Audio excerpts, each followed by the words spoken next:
हम सब में से बहुत से लोग जो आर्थिक विचारधारा के हैं, किसी न किसी प्रकार का भगवान की पूजा करते हैं, मंदिर जाते हैं, कोई और कुछ करते हैं, जैसे जिन्हें समझ में आता है, जो दूसरे से सुनते हैं, देख करके कुछ न कुछ करते हैं।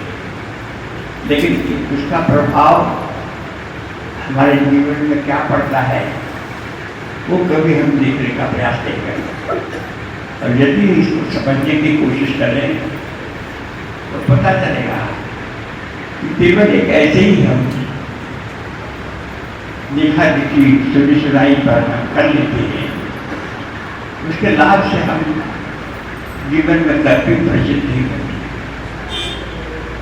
ये जो हम आप सब लोगों ने यहाँ पर बैठ करके एक सत्संग का स्वरूप, ईश्वर भजन का एक रूप, परमात्मा के कृपा को अपने जीवन में कैसे अनुभव किया जाए, इसका एक दर्शक हमारे सामने हमारे यहाँ के जो आए हैं आचार्य जो रखने का प्रयास किया।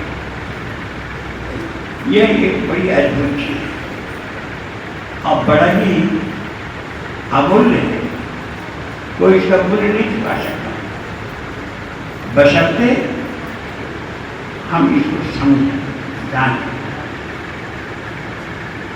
कहते हैं एक व्यक्ति ऐसे ही पूजा पाठ करता था, सत्संग गाता था, सोचता था कि मृत्यु के बाद मेरा क्या होगा, कहाँ जाऊंगा। एक तो सब सामान्यतः हर कोई मृत्यु से बहुत भय खाता है, डरता है, लेकिन मृत्यु तो अवश्यंभावी है, संसार को छोड़कर हमें जाना है। तो वो व्यक्ति कभी जब शरीरांत हो गया, मृत्यु प्राप्त हो गया, तो कहते हैं कि वह यमराज आए। और ये एक पौराणिक कथा है जिसे मैं आपके समक्ष रख रहा हूँ। यमराज आए, पूछा कि तुमने अपने जीवन में क्या किया, मनुष्य शरीर दिया जो सबसे पवित्र शरीर कहा जाता है, बहुत धर्म कर्म करने के बाद मनुष्य को ये शरीर प्राप्त होता है, उसका लाभ अपने जीवन में क्या लिया। तो जीव कुछ नहीं उत्तर दे सका। तो जब राज ने उसके जीवन का पूरा लेखा जोखा जब देखा तो पाया कि इसने कुछ नहीं किया। लेकिन एक बार किसी महापुरुष के सत्संग में, जहाँ भगवान का ध्यान किया जा रहा था, भगवान की उपस्थिति में भगवान का स्मरण किया जा रहा था, उस जगह वह वहाँ पर उपस्थित था। यमराज ने यह बात परमात्मा को कहा। परमात्मा ने कहा उसको क्षमा कर, कि सारे अपराध जीवन में जितने हैं वो क्षमा कर। बाद में वो मनुष्य की ये सारा जान है जो आप इस वक्त कही जा रही है, ये एक व्यक्ति उनके स्वप्न में ये सब देखता है कि हमारी मृत्यु हो गई है, ऐसा होता है। नींद हुई तो बाद में उसे लगा कि अरे हम स्वप्न में क्या क्या देख रहे थे, हमारी मृत्यु हो गई, हम जमराज के पास चले गए, जमराज ने हमसे पूछा, ऐसे ऐसे सब कुछ हुआ। उसके बाद से उसके अंदर में एक ज्ञान की आभा प्रकट हुआ और उसने निश्चय किया कि किसी न किसी प्रकार से हमें भी उस परमात्मा के ध्यान करना चाहिए। एक क्षण मात्र के सत्संग के प्रभाव से जब हमें ऐसा प्राप्त हुआ है तो यदि हम इसे अपने जीवन में प्रमुखता से ध्यान देंगे तो उसका क्या प्रभाव होगा? ये एक सत्य की बात है जो हमारे सामने महापुरुषों ने बताया है। आपने पढ़ा होगा, सुना होगा। हर कोई स्वप्न देखता है, अनेक प्रकार का स्वप्न देखता है। कोई शब्द किसी प्रकार का, तो किसी प्रकार का, लेकिन किस प्रकार के शब्द कोई संस्कारी लोग होते हैं जो पुण्यात्माएं होते हैं, वो अक्सर देखा करते हैं। वो कभी इस पर विचार करते हैं कि हमारा जीवन किस लिए है, इस जीवन का उद्देश्य क्या है। बहुत थोड़े लोग, हजारों लाखों में कोई कभी कभी ऐसा सोचते हैं। यह एक बहुत ही भगवान की कृपा है जब इस प्रकार का विचार उसके अंदर उत्पन्न होता है। उसी को कहते हैं कि जीव का मोह निद्रा का भंग होना। जीव एक बहुत ही जन्मांतर से एक अज्ञान की निद्रा में सो रहा था, उसको निद्रा टूट गई और ज्ञान का प्रकाश उसके अंदर फैल गया और तब वो अनुभव करता है हमारा जीवन किस लिए है और हमारा जीवन क्या प्राप्त करना चाहिए। सत्संग इसी चीज के लिए, इसलिए सत्संग की बड़ी महिमा की गई। आपने श्रीमद् भागवत में सुना है, रामायण में सुना है, हर जगह सुना है कि सबसे पुत्र उदय होता है तब कहीं कोई वो सत्संग में जाकर के बैठता है और सत्संग का लाभ अपने जीवन में प्रत्यक्ष देखता है। यहाँ पर सत्संग शब्दों से नहीं है। हम आपके सामने कुछ इसकी महिमा का बात करते हैं, कुछ कथा कहानी करते हैं, इसका बात नहीं। इससे जरूर कुछ थोड़ा सा हमारे विचार पर प्रभाव पड़ता है, लेकिन वास्तविक जो प्रभाव पड़ता है वो वही है। ये सत्संग की जो हमारे सामने साधना रखी गई, यदि इसको हम अपने जीवन में करें तो ध्यान की साधना, तो ईश्वर का प्रकाश जो हमारे अंदर में पड़े, हमारा अंदर का सोया हुआ जीव उस प्रकाश से जाग उठे और मोह निद्रा उसका भंग हो और ईश्वर ज्ञान से उसका जीवन धन्य बन जाए। तब क्या करते हैं, कुछ समझता है कि हमारा जीवन क्या है, जीवन का उद्देश्य क्या है और मनुष्य शरीर का क्या लाभ है। उसी के लिए इस सत्संग का आयोजन किया गया है। हमारे प्रिय भाई श्री बुद्धि बाबू बड़े ये थे, इसका ये है एक अवसर प्राप्त हो रहा है।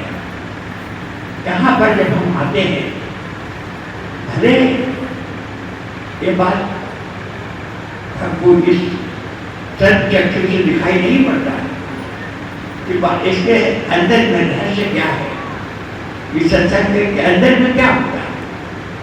सभी लोग तो आंख बंद करके बैठ जाते हैं, किसी का मन कुछ देखता है, किसी का मन आंख फट जाता है। शायद ही कोई ऐसा देखता है कि वास्तव में वो परमात्मा का प्रकाश हमारे अंदर आ रहा है। वो प्रकाश ये भौतिक प्रकाश नहीं है, वो प्रकाश ज्ञान का प्रकाश है।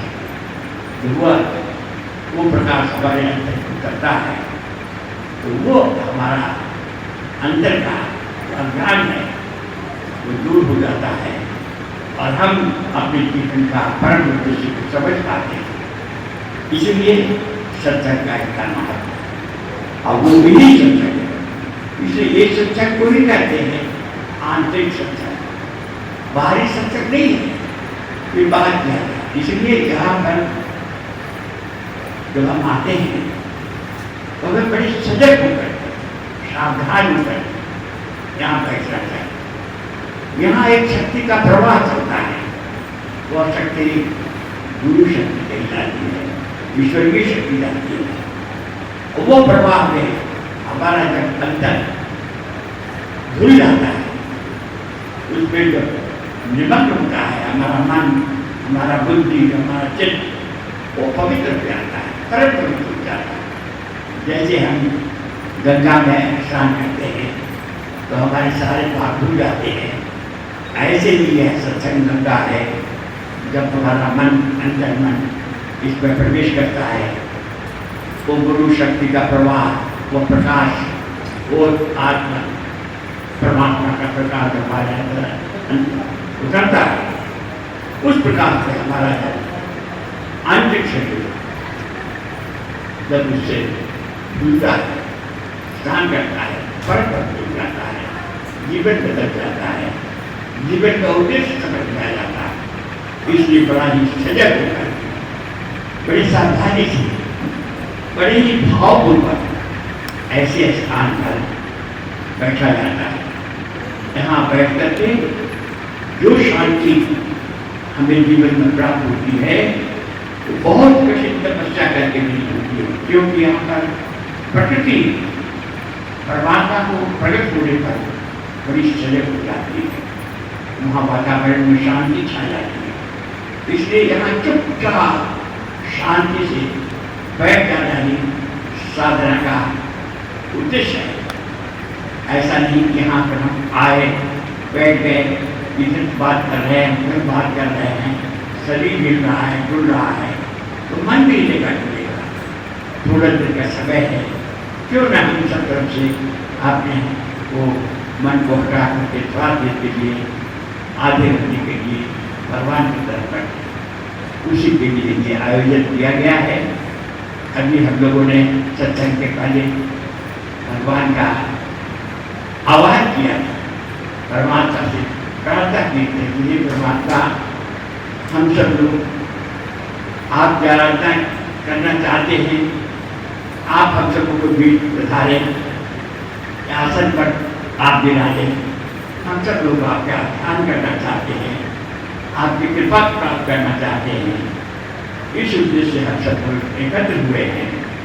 जब भक्त लोग एकत्र होकर के इस प्रकार से भगवान से प्रार्थना करते हैं, तो भगवान उसके समक्ष प्रकट होते हैं, साकार रूप और निराकार परमात्मा साकार रूप धारण कर देता है और कृपा की वर्षा करते हैं और भक्त लोग उससे निहार होते हैं। वही एक समय है, हम सब लोगों के समक्ष हमारा परमात्मा, हमारा गुरु हमारे सम्मुख विराजे हुए हैं, हम सब लोगों के सम्मुख रखे हुए हैं। आइए 2 मिनट फिर ध्यान करें और ये नैवेद्य जो हमारी श्रद्धा के स्वरूप है, हम सब लोग उनके सम्मुख अपनी श्रद्धा उनको अर्पण करें, प्रार्थना करें कि हे प्रभु इस हमारी श्रद्धा के प्रति इस नैवेद्य को आप स्वीकार करें, हम सब लोगों पर कृपा करें और हम सब को भी स्वीकार करें।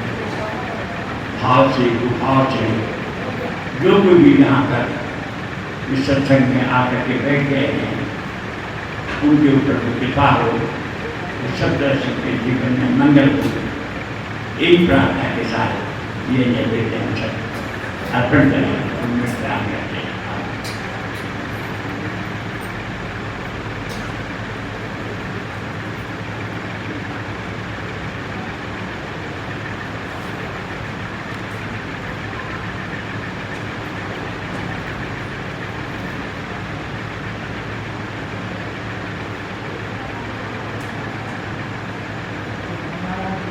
लोग